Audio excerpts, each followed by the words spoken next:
Hello everybody, welcome back to another reading. Today we're taking a look at the case of Ben Smart and Olivia Hope, which is a very well-known case in New Zealand, and it's been well publicized. I believe several documentaries have been made on it as well, books written and all that. Since it's known very well in New Zealand, I'm pretty sure the people from New Zealand don't really need an introduction, but for the people outside of New Zealand, I've pulled up the Wikipedia article because there is a lot to this case. So let's go ahead and read some of this. In December of 1997, friends Ben Smart, age 21, and Olivia Hope, age 17, celebrated New Year's Eve at Furno Lodge, which is located in the Endeavour Inlet of the Marlborough Sound, with about 1,500 to 2,000 other partygoers. Hope had traveled to the lodge with a group on a chartered yacht, the Tamarack, while Smart had arrived separately. At around 4 a.m., as the celebrations wound down, the duo returned to the Tamarack, where they intended to sleep. When they arrived, they found that others had taken their place on the boat's berths. They boarded a passing water taxi driven by bartender Guy Wallace. At the time, Wallace had 3 other passengers on board: Hayden Morrissey, Sarah Dyer, and an unidentified man, which would later be referred to as the Mystery Man. The unidentified man offered the pair a place to sleep on what he said was his yacht. Wallace let Smart and Hope off with this man at the yacht and then dropped off the 2 other passengers at their back. Or back, I don't know how you pronounce that. This was the last time Smart and Hope were seen alive. Nothing has ever really been found of Ben and Olivia. No bodies. There were some hairs found on the boat of the person who's currently been convicted of the murder, called Scott Watson. And the hairs were researched, and the person who researched them said that they had made a match between Olivia's DNA and one of the hairs, but that's been questioned, because maybe she tested Olivia's hair thinking that it was with the hair from the boat, when of course it was just a sample hair, and that of course said that it was hers. So there may have been some confusion there as well. So that's not a great evidence to convict somebody over. Other things that Scott was accused of or convicted over were 2 people in jail which had testified that he had actually admitted to them, but both of those were also questionable. One was being pressured by the police, and the other, I believe, just wanted a shorter sentence. I'm not really sure, but either of those were not super believable as well. Now, when pictures were shown to Guy Wallace and somebody else whom had seen this mystery man, they used a particular photo of Scott Watson where he was blinking, and the blinking matched kind of how the eyes looked on this mystery man, and based on that blinking photo, Guy after a while said, yeah, I think that's them. And that was also used as further evidence to convict him. And I think other than that, they really only, the police, had no real proof other than that they had a whole list of suspects, and he was the only one that they couldn't immediately clear. And I believe they also said that he had previous crimes and that may have made him likely to be the suspect, things like that. So nothing super convincing. I think one of the other things that they said was that he had tried to clean his boat the day after with his sister. They made it seem like he had really gone in there and cleaned every surface possible, but when they actually looked and saw what was actually cleaned, it was just a few surface areas that had been wiped down, and not the super thorough clean you would expect of somebody who may have just had some people on their boats whom they don't want to be connected to. Another thing that they said, that he had gone to get some paint to repaint his boat that day, or the day after rather, and that made it seem suspicious, but he had actually agreed to go get that paint several weeks in advance, so unless he planned to run into Ben and Olivia, that was also not super incriminating. Though, however flimsy the evidence may be, he is still serving time. A lot of people think that he is not guilty, but they don't have anybody else, I suppose, who could take their place. And furthermore, we don't have any physical evidence of Ben and Olivia being deceased. So that also adds to the mystery, so to speak. And that is why they asked if I could do a reading on it. We're going to see if we can find anything, because of course there's so many things going on here. I'm curious to see what we'll get at all, if we're going to get anything at all. And in order to help us do that, we're going to start with the Grow Tarot deck, which is this one. And for any further questions, moving on to the Santa Muerte, which is this one. As per usual, I'm just going to start shuffling the deck. As soon as we have about a screen full of cards, we're going to stop and take a look. So without much further ado, let's get started.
Okay, let's see what we've got here. We're starting off with the Five of Pentacles and then the Nine of Cups and the Queen of Pentacles in reverse. All right, so we're seeing somebody or some people possibly being fairly hard done by. This probably is the moment where they realize that they can't sleep in the place where they had initially felt like they were going to be spending the night.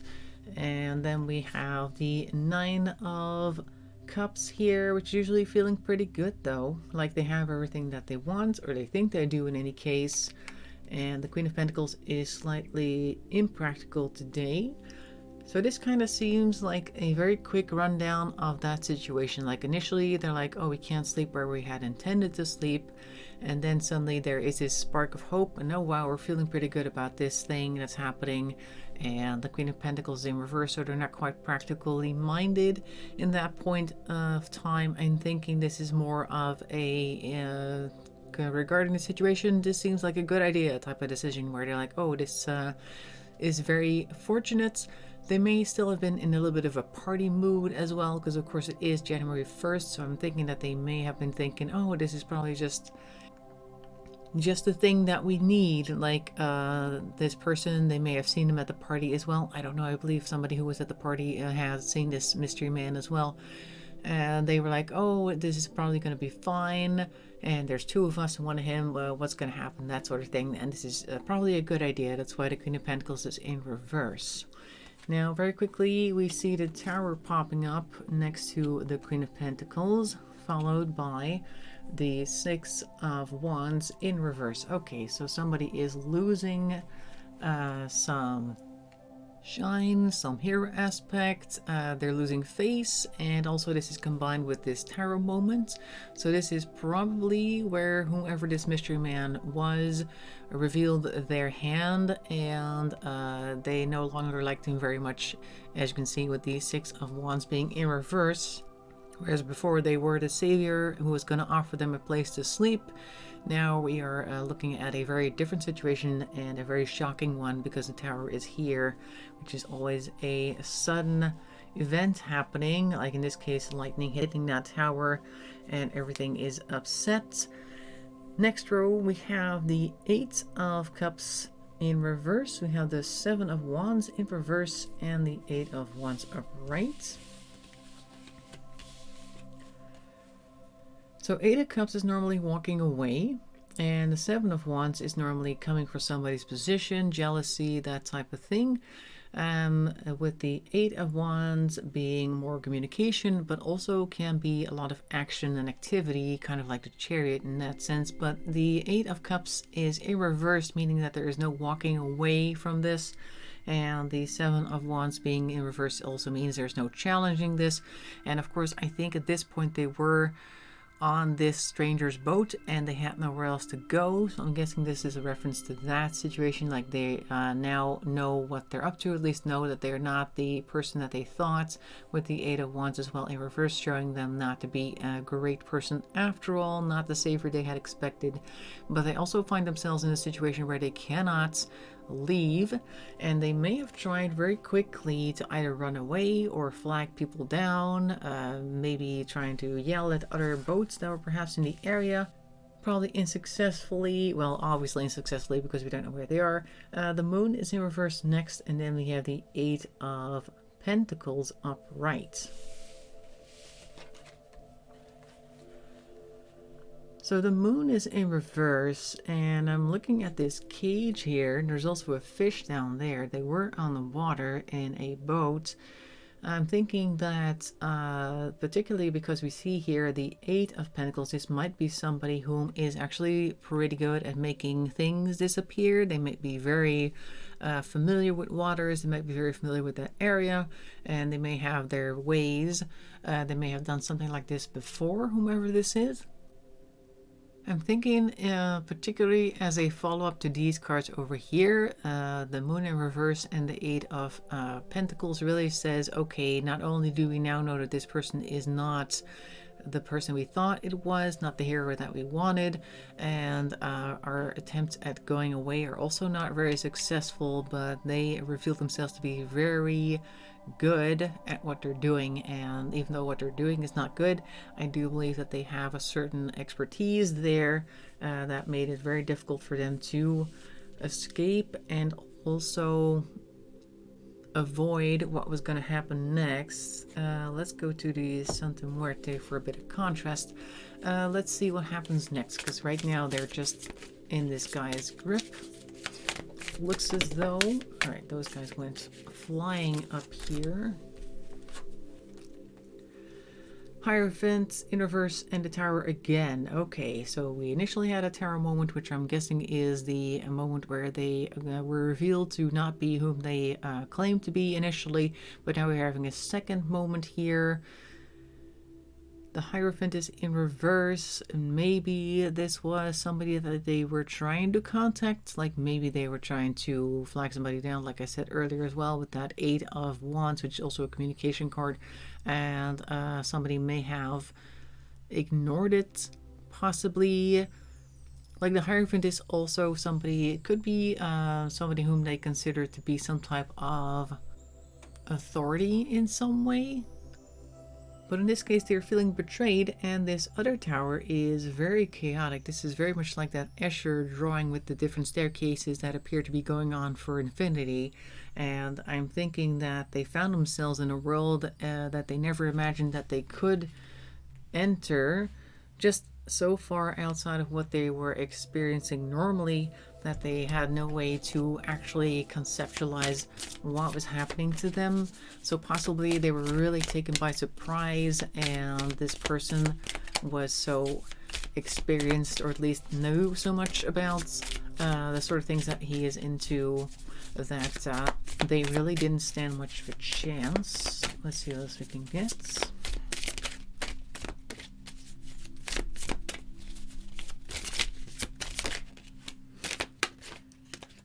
Okay, we have the Six of Swords, so this is literally people being taken. I'm thinking that the swords here, I've not seen the Six of Swords before. When I'm looking at the skeletons in the boat there, they appear, if you look closely, to be stabbed down onto the boat through the ribcage, so definitely somebody whom is taking them against their will, and they really have no choice, so that's confirmed with this card. Whoop, there we go. This one fell off screen. We have here the Six of Pentacles, which is normally like a charity card. Maybe they offer them a way out, or possibly make a suggestion or something, like they may have tried to play them against each other as well, like, oh, if you do this, then I'll let you go, or if you do that to her, or if you do that to him, I'll let you go, or I'll be lenient, or something along those lines. So they may have also been kind of toying with them, because the Six of Pentacles in this case shows a clock, a grandfather clock, which is set to 6 o'clock. But it may also just mean that they're just being kept for a time, or that they're being toyed with, and time is meanwhile running out while they're being asked to play these games, I guess. Next, we have the Page of Cups in reverse and the World in reverse. All right, so Page of Cups in reverse, like a negative surprise or something that turned out to be a surprise in the moment, even though they kind of knew it was coming. Like, I imagine that you would be in a situation with a person like this and you already know that they're really, really bad news and you expect something to happen, but when the moment actually arrives, it's still a shock that they pull out a knife and do stuff that you were never thinking you were ever going to experience in your life. And then we see the World, which is in reverse, which I take in this case to mean that they're being hidden from the world. So this is probably after the fact, and now whomever this is making sure that they are not found in some way. Let's see what else we can find, because so far it looks as though we're now after the facts.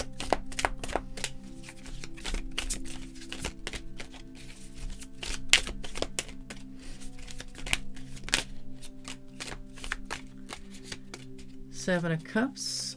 Okay, so that is kind of like wishing for things to be different. So maybe the person who actually did this kind of didn't really want that to be the end result. So maybe they're wishing that they hadn't done that, perhaps wishing that they had never felt the need to do that. Because if you're somebody who is already very experienced with this sort of thing, or things like it, probably this isn't the first time. And perhaps there is some type of drive going on inside this person's psyche that pushes them to do these things, even though they may not want to do these things. That one's over here. Ace of Cups in reverse, so definitely not, this is almost like wishing things would have been different in an emotional perspective, not quite like the Seven of Cups, but more like I wish things could have gone differently. Like there was a point where I could have walked away, because the aces are often like new beginnings and stuff like that, and I felt like it may have gone the right way, but I ended up doing the wrong thing anyway, and that's why this Ace of Cups is in reverse. Like, imagine what it would have been like, what it would have felt like maybe if I had just done the thing that I said I was going to do and then let them go and just be on my way, something along those lines. Oh, there's a smaller stack here, too much though. Let's see which ones we need of this little stack. These guys, all right. This one and this one. So we have here the Nine of Pentacles and the Ten of Swords in reverse. Nine of Pentacles is somebody who is actually doing pretty well for themselves financially, resource-wise. So I'm guessing this is somebody who has a good amount of things to their name. The Ten of Swords, though, is kind of like a Dark Sword at Dawn card. Could just be a lot of anxiety that's kind of become part of their personality, or since in reverse they really don't feel any type of remorse and things like that. And I'm looking at this moth here, which has a skull on the back and two skulls as wings as well, and they may feel super free. They might know very well, of course, what they've done and how that might come across to other people, what type of punishment might be hanging over their head if they were ever found out. But I think at this point they just kind of feel free, or they're telling themselves that everything's fine. In any case, with this Nine of Pentacles, I don't think they need to worry about anything right now. They're doing pretty good for themselves. They're not concerned, but are we going to first of all find anything of Ben and Olivia? Let's see if we can get anything about that.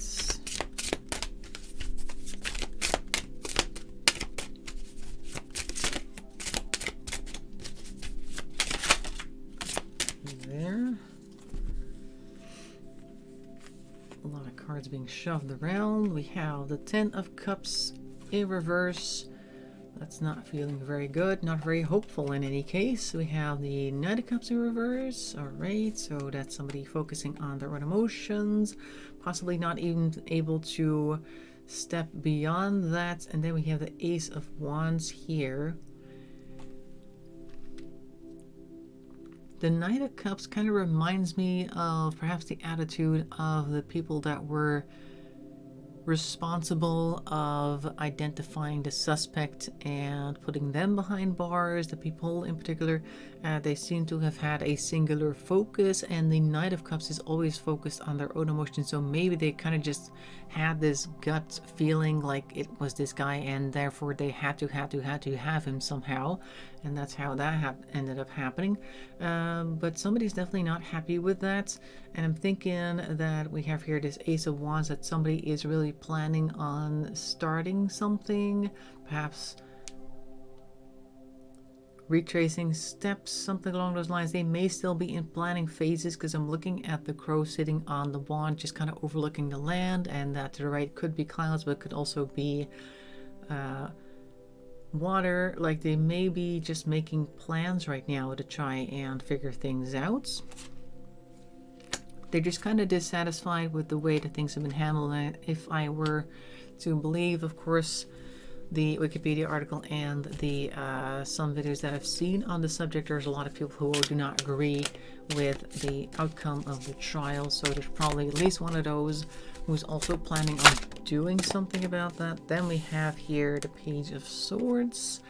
I think we're also heading into the territory of, are we ever going to see the person responsible being caught in it? Because we're looking at, I think, a person who is investigating this case, perhaps as an amateur, just looking into things. The Page of Swords is somebody who is pretty gung-ho, and they're probably also talking about this, or at the very least are really thinking a lot about this case. Like this, put a lot of time and effort into thinking about all the possible solutions and ways that they could go about possibly investigating further. So far, we're seeing a lot of emotions and thoughts.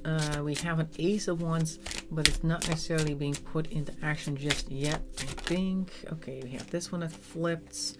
This is the Four of Pentacles in reverse. So maybe this person or persons who are looking into this case just don't have the right finances right now. They may not be like local.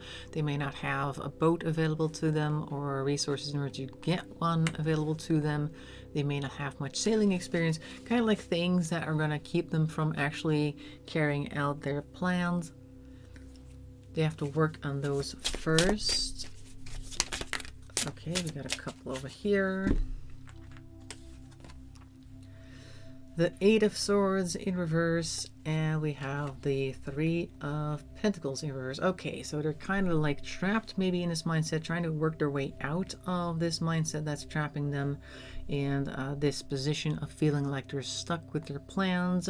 However, if they do have other people on their team, they're not working together very well because the Three of Pentacles is in reverse. So there's like a lot of stuff working against them right now.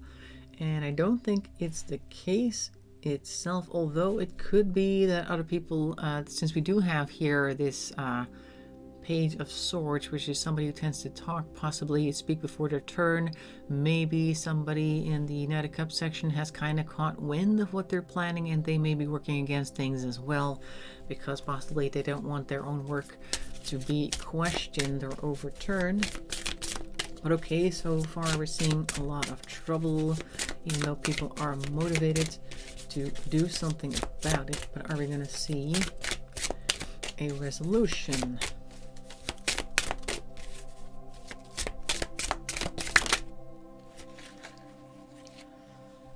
Ten of Pentacles in reverse. Okay, so that's like no inheritance and not much luck either. I'm kind of reminded here of the Ten of Cups as well, because the 10 is like one of the highest cards in the Minor Arcana. Is at the end of the Minor Arcana, of course, the highest card. And we're starting off with one and we're ending with one, and they're both in reverse. I'm thinking that even though they may be very well motivated to go ahead and solve this case, they may not be able to, because things are just in their way. So at least from their perspective, they cannot move forward or backward right now, and they cannot offer any help. Are we going to ever see anything? Is anybody, like, for instance, going to stumble upon something that's going to end up solving the case? Oh, These guys kind of wanted to fall, but not really. We have here the Four of Wands in the reverse, so that's disharmony. All right. Then what? So I'm guessing the disharmony is still this bunch that we were just talking about now, these sleuths, but it could also just be in general that there's a lot of disharmony around this case as is. There could be a lot of people, a lot of voices, a lot of opinions happening at the same time. We do have the star here, and interestingly enough, this star is standing in the water, and there's some skeletal remains underwater as well. Could be animals, could be other things, but it kind of looks as though maybe somebody will one day happen upon it. I'm thinking that we shouldn't rely on the sleuths in this case to find anything, but I'm thinking that somebody's just gonna happen upon something, and then that will be investigated, and that might lead to further discoveries. Let's see, a couple more cards. Page of Swords and the Knight of Swords, both in reverse. Okay, so maybe somebody will find something, but it'll be kind of mishandled, because the page, like I said earlier, we had them here as well. They may have spoken before their turn. They may be acting a little bit too hastily, because the Knight of Swords is also here. Both of these tend to be a little too hot-headed. They talk a little too much, and they might say the wrong things, and also quite impulsive. As you can see, the knight over there is swallowing his sword, which is one of those fairly tricky and daredevilish kind of acts to do. So these people might do the wrong thing. I'm thinking that this might be people stumbling upon remains, and instead of helping, they're actually hindering by moving things around and accidentally losing them, losing the position, giving people the wrong information so they can't quite get to the right spot, things like that. So it's like things are just being mishandled by people who are probably very well willing, but just not very capable. So I'm not seeing much of a resolution unless somebody else happens upon the remains at some point, but probably the first time that somebody's going to find something, it's not going to be handled in a way that's going to be very useful to solving the case. So that is what I'm seeing for Ben Smart and Olivia Hope. I hope you found that interesting. In any case, make sure to leave a like, a comment. If you want to subscribe, that would be great, because that helps the channel along a lot. I hope to see you in another video. Thanks for watching, and bye-bye for now.